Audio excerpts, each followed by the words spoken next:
Hi! In front of me is TECNO SPARK 10 and today I would like to show you how you can add emergency contacts on this device.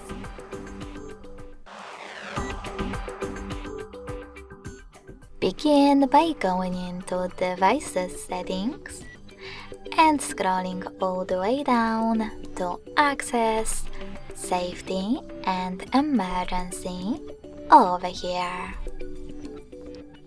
Then tap on Emergency Contacts, click on Add Contact and tap on the one that you wish to add.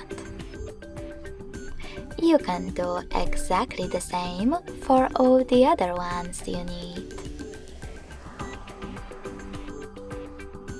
If you wish to delete one of them, click on this X next to the one that you wish to get rid of and confirm your choice in the pop-up. As you can see, after that, all of my contacts were successfully added.